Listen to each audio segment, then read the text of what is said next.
we stand on the shoulders of American heroes who crossed the oceans, settled a continent, tamed the wilderness, laid down the railroads, raised up the great skyscrapers, and won 2 world wars, defeated fascism and communism, and made America into the single greatest nation in the history of the world, and the best is yet to come.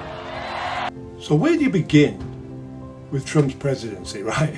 Ladies and gentlemen of the United Kingdom, I, Donald J. Trump, propose some changes to the way you're doing things in your beautiful country. It was like nothing we've ever seen in politics. His love for tweeting everything on his mind was a total game changer. He just skipped the usual press stuff and went straight to the people. Sure, his fans loved him for being so real, but it definitely ruffled a lot of feathers and stirred up a lot of serious drama. To my new viewers, my name's Kevin Shaw, and I'm a full-time caregiver and your friend, talking about subjects that concern our collective well-being. Please let me know in the comments where you're watching from. I'd be interested to know whether you're watching this from the States.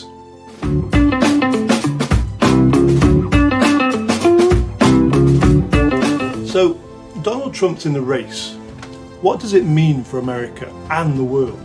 A man known for his most authentic, unfiltered remarks on anything starting from the walls to prevent illegal Mexican immigration to disliking fat women.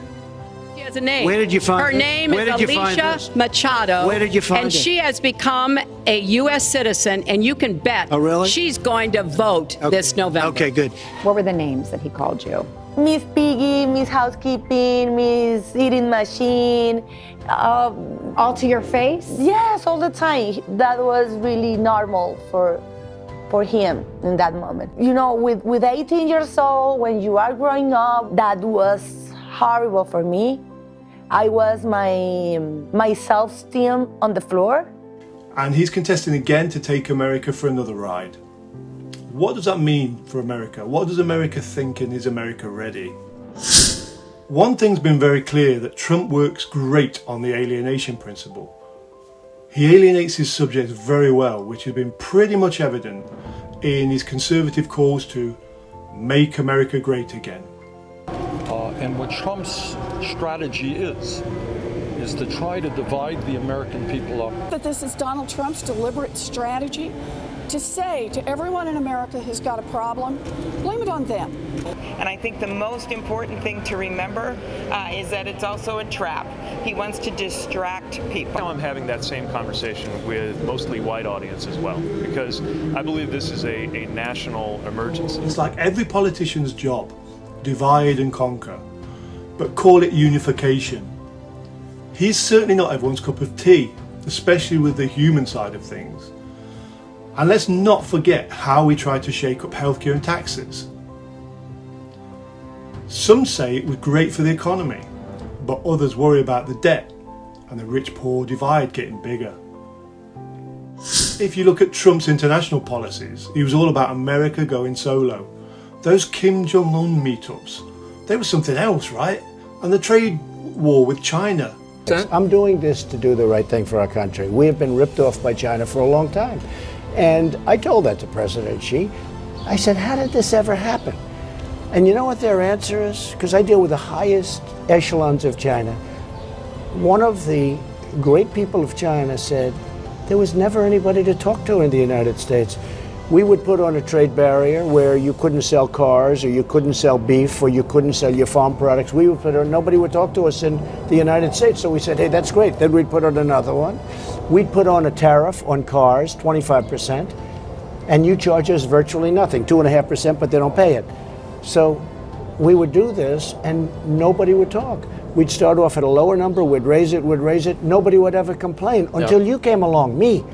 And they said, now you're doing more than complaining. We don't like what you're doing. You know, they think I'm doing maybe too much, but of course they're going to think that. But for many years, and I'm not just saying Obama, I'm saying Bush, and I'm saying long before, they had nobody. Pulling out of the Paris Agreement and the Iran thing was a way of saying, we do it our way. The stock market became the shock market, and job numbers looked good for a while, but who knew Trump was so unlucky that COVID was going to hit him up for a fresh fault of public scrutiny, to see whether his policies really worked for everyone or just made the rich richer. Trump set record impeachment summons.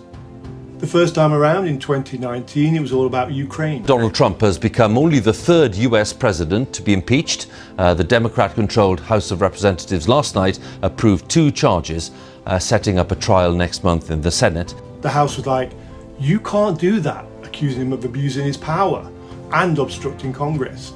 They said he tried to get Ukraine to dig up dirt on Joe Biden and his son Hunter. And the twist in that tale was he supposedly held back military aid to Ukraine as a bargaining chip. Then he totally stonewalled the House's investigation, refusing to hand over documents or let his people testify. Fast forward to 2021, things got even more heated. After losing the election, Trump wasn't ready to throw in the towel. He kept claiming the election was rigged and stolen, which really riled up his supporters. Then came that fateful January the 6th. That day was just insane. His supporters stormed the Capitol and it was chaos.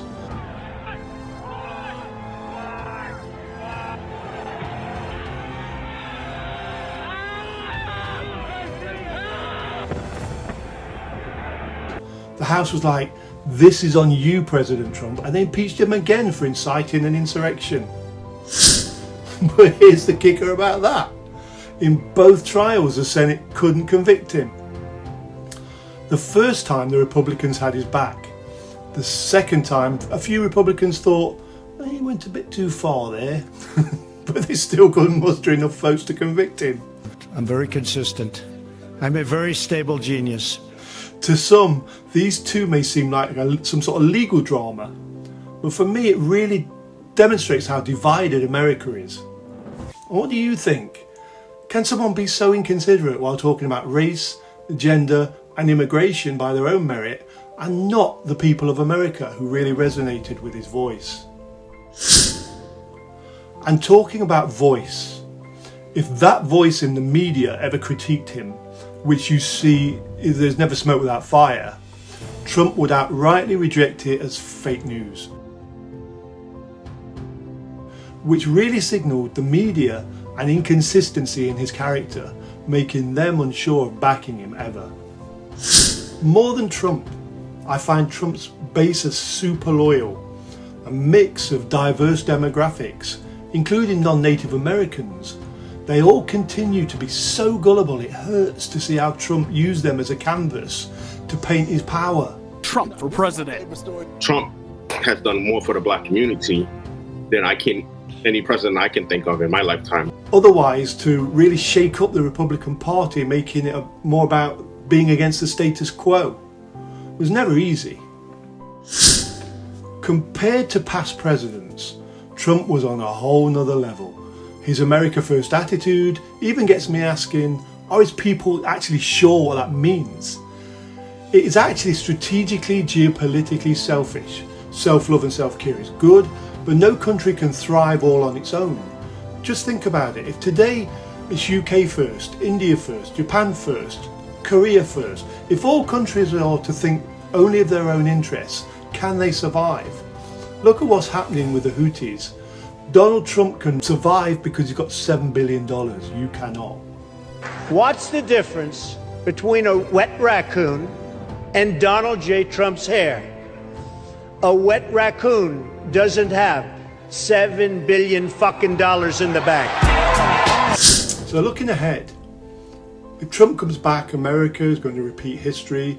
This time it won't be Trump alone responsible for the consequences. One false move will sweep America from under the confidence of the world.